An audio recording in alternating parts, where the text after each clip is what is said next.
TitleMatchNetwork.com. But practical jokes in this business go hand in hand.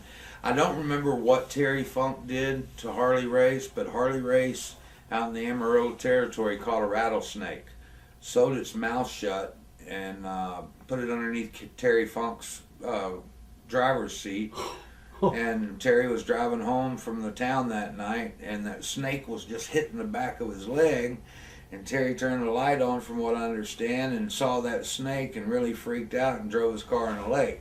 So Wahoo McDaniels, those guys in the Carolinas and stuff, and Harley Race was involved in that too. They would have these brand new Cadillacs, and they trying to knock each other's door handles off playing chicken. I heard stories about that before. We're mischievous types of people, I guess. What about Dick Murdoch? You got to work a little bit with Dick, and I remember they did the angle with the quick punch. Yeah. Dickie's funny. Dickie was great. Dick Murdoch was Dickie Murdoch.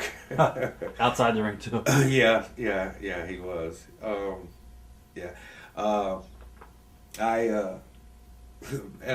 really sorry that Murdoch got blamed for this rib, but it was a great rib. James Beard was a referee in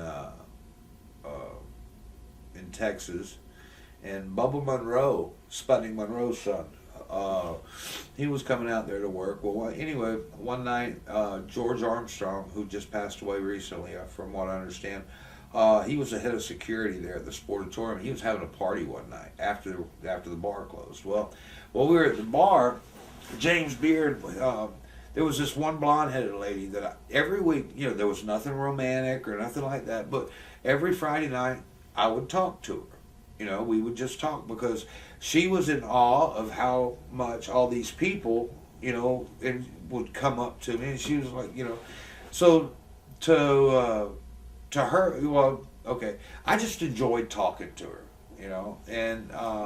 and I could talk to her instead of like, her being a fan or anything. Right. She was kind of in awe of that. But anyway, I got my head opened up that night, and she was a good-looking girl. So James comes up to me, and she goes, "Well, all that blood's fake, ain't it?" And he goes, "You think so?" And he taps me in the head like that. When he does, it just opened up and started pouring. I was like, "Damn it," So the lady behind the bar gives me a rag and some Band-Aids, and I go into the bathroom, and I'm trying to clean myself up, and I'll get it all cleaned up. Well, when I come back, James is sitting next to her, so I'm like, oh, okay. So, okay, I'm going to have to get you now. So Bubba Monroe had tried to do something to me, tried to pull something on me at the matches that night in the dressing room. And I don't think it really went off good.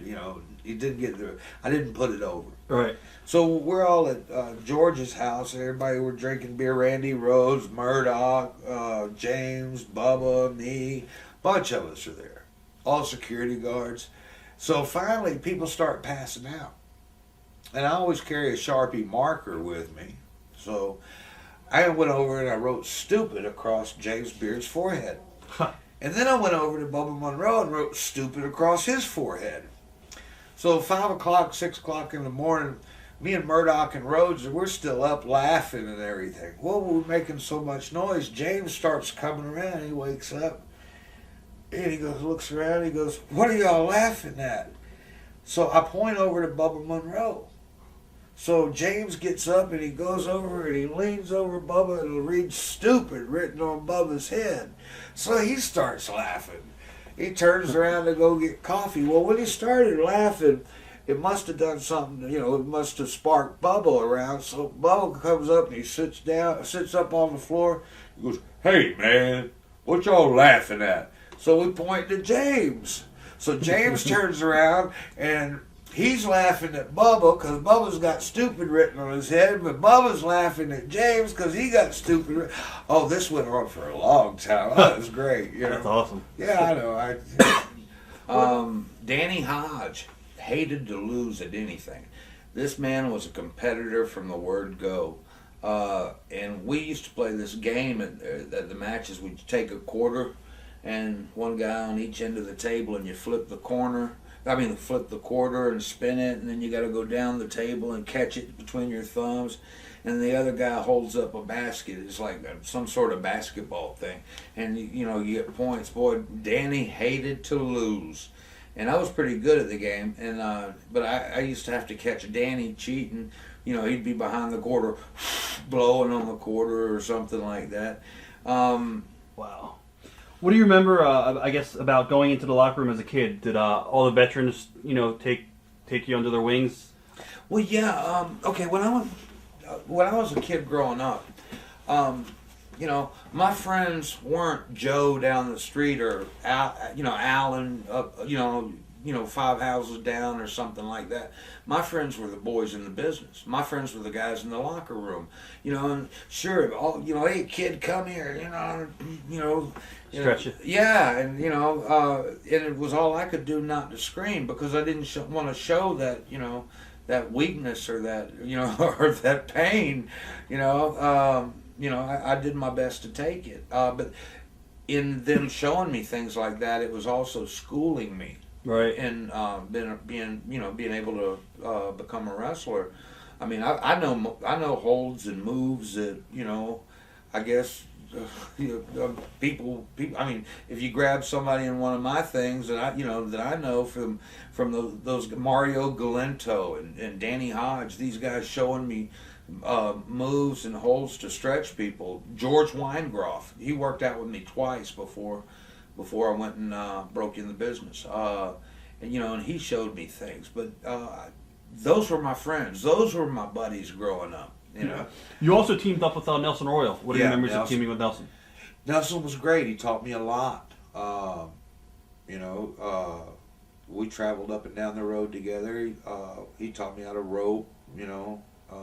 I've always known how to ride horses and stuff like that.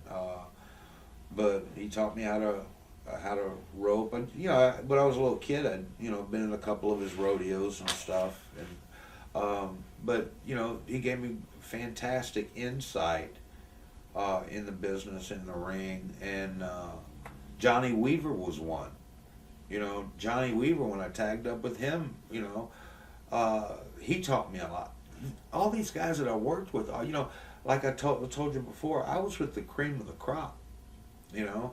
I learned so much from all of them. Nelson Royal will always have a special place in my heart.